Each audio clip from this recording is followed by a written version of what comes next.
नमस्ते। मैं रेबेका एक डरावनी कहानी लेखिका हूँ। मैं पुरानी विलो एंड हवेली में अपने भयावह और दिल दहला देने वाले अनुभव को साझा करूंगी। पुरानी विलो एंड हवेली पीढ़ियों से शहर के किनारे पर खड़ी थी, जो बीते युग का एक क्षयकारी अवशेष था। इसके बुर्ज और मीनार चांदनी आकाश के सामने भयानक छायाएं बिखेर रहे थे, जब तक शहरवासी याद रख सकें। कुछ पुराने लोग आज भी पिता और पुत्री के बारे में कहते हैं। उनका कहना था कि बेटी के घर से गायब हो जाने के बाद उसके पिता पागल हो गए और बीमारी से उनकी मौत हो गई। बेटी के साथ क्या हुआ, वह क्यों गायब हो गई, अब कहाँ है, इसकी जानकारी किसी को नहीं है। पुरानी हवेली अब खाली है और लोग कहते हैं कि उन्होंने धीमी आवाज में फुसफुसाहट और परछाइयों को हिलते हुए देखा और सुना था। लेकिन अपनी अगली कहानी की तलाश में एक डरावनी लेखिका रेबेका के लिए हवेली एक अनूठा अवसर का प्रतिनिधित्व करती थी। रेबेका खुद को अलौकिक और भूत के एक प्रतिभाशाली लेखक के रूप में साबित करने के लिए दृढ़ थी और विलो एंड प्रेरणा का आदर्श स्रोत लग रहा था। टॉर्च, नोटबुक और कैमरे से लैस होकर वह अंधेरे में चली गई। उसका दिल डर और उत्तेजना से धड़क रहा था। हवेली का इंटीरियर अपेक्षा के अनुरूप ठंडा था। उसके पैरों के नीचे सड़ते हुए फर्श चरमरा रहे थे और एक बासी गंध हवा में भारी लटक रही थी। लेकिन रेबेका को जिस चीज ने सबसे ज्यादा परेशान किया, वह दूसरी मंजिल पर एक भारी लकड़ी के दरवाजे के पीछे छिपा कमरा था, जो असाधारण अफवाहों का केंद्र था। प्रवेश करने पर उसका सामना एक अलंकृत दर्पण से हुआ, जो धूमिल सोने से बना हुआ था। जैसे ही वह पास आई, उसका प्रतिबिंब एक भयावह चमक के साथ चमकने लगा और कमरा दूसरे ही पल ठंडा हो गया। अपने अगले उपन्यास के लिए सामग्री की तलाश में उसने दर्पण की ओर देखा और फुसफुसाते हुए अपने भीतर छुपी बेचैन आत्माओं को चुनौती दी। उस भयानक प्रतिबिंब में एक आकृति साकार हुई, भूतिया पीलेपन वाली एक युवा महिला जिसने सफेद गाउन पहना हुआ था। रेबेका हाँफने लगी और लड़खड़ाते हुए पीछे हट गई, लेकिन भूतिया महिला दर्पण में ही खड़ी रही और उसे वापस लौटने का इशारा करती रही।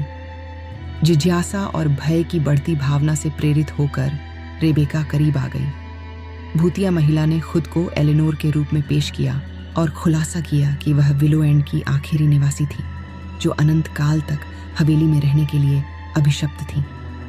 जैसे जैसे उसकी कहानी सामने आई, रेबेका जुनून और त्रासदी की एक अंधेरी और टेढ़ी मेढ़ी कहानी में फंस गई। एलेनोर एक प्रतिभाशाली पियानो वादक थी और उसके पिता स्वभाव से एक कठोर और अपमानजनक व्यक्ति थे, ने अपने अमीर मेहमानों का मनोरंजन करने के लिए उसकी प्रतिभा का उपयोग करते हुए उसे हवेली तक सीमित कर दिया था। एलेनोर के जीवन में एक भयावह मोड़ आया जब उसे सैमुअल नाम के एक गरीब और ईमानदार व्यक्ति से प्यार हो गया। उनके गुप्त रोमांस का पता चला और उसके पिता ने गुस्से में आकर उसकी आंखों के सामने सैमुअल को मार डाला। क्रूरता के अंतिम कृत्य में उसने उसे अनंत काल तक यातना देते हुए दर्पण में बंद कर दिया। रेबेका का दिल एलेनोर के लिए दुखा और उसने उसे शांति पाने में मदद करने का वादा किया।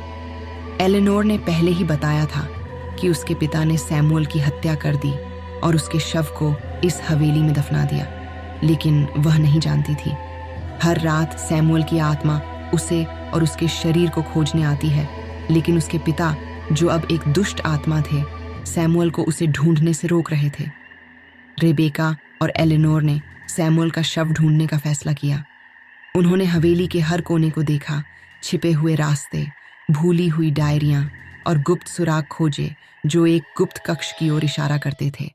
उन्हें सैमुअल के कंकाल के अवशेष फर्श के नीचे छिपे हुए मिले। एलेनोर सैमुअल के लिए रोई और उसकी आत्मा के आने का अनुरोध किया। कुछ देर बाद रोशनी की एक चमक और एक ठंडी लहर कमरे में दाखिल हुई और दोनों महिलाओं ने सैमुअल को अपने सामने खड़ा देखा। सैमुअल की आत्मा ने एलेनोर को देखा और उसका हाथ पकड़कर रोने लगी। सैमुअल ने एलेनोर के दुष्ट पिता के बारे में कुछ बताया, जिसे उसने मृत्यु तक अपने दिल में दबा कर रखा था। उन्होंने कहा कि उसकी हत्या उसके पिता ने इसलिए नहीं की क्योंकि वह एलेनोर से प्यार करती थी, बल्कि इसके पीछे कुछ और था। उसके पिता के पास अपने स्वयं के कुछ गुप्त रहस्योद्घाटन थे।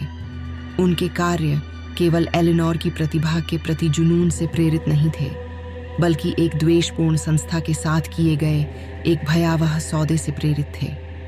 अपनी सांसारिक सफलता के बदले में उसने एलेनोर और सैमुअल को अंधेरे की आत्मा के लिए बलिदान कर दिया था, जिसकी वह बहुत पहले पूजा करता था जब वह छोटा था। एलेनोर और सैमुअल ने अपनी इच्छा शक्ति और अपने सकारात्मक दिमाग को एकजुट किया, जो तब भी उनके साथ था, क्योंकि जब वे इस दुनिया में रहते थे तो वे ईमानदार और ईश्वर आस्तिक इंसान थे। चमकदार रोशनी की एक किरण ने दुष्ट इकाई को बांध दिया और विलो के अंत पर उसकी पकड़ तोड़ दी। हवेली के अंधेरे गलियारे रोशनी से भरने लगे और एलेनोर और सैमुअल का भूतिया रूप फीका पड़ने लगा, क्योंकि आखिरकार उन्हें वह शांति मिल गई जिसकी वे इच्छा रखते थे। अंत में रेबेका के पास सिर्फ एक कहानी से कहीं अधिक था। उसने विलो एंड की खोई हुई आत्माओं को आगे बढ़ने का मौका दिया था। जैसे ही भोर की पहली किरणें हवेली की खिड़कियों से टकराईं, घर ने राहत की सांस ली।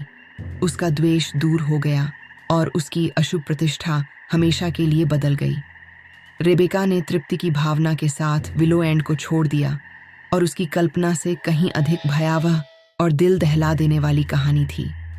उन्होंने खुद को एक शानदार लेखिका के रूप में साबित किया था, न केवल डरावनी बल्कि मुक्ति और अकथनीय अंधेरे के सामने मानवीय संबंध की शक्ति की।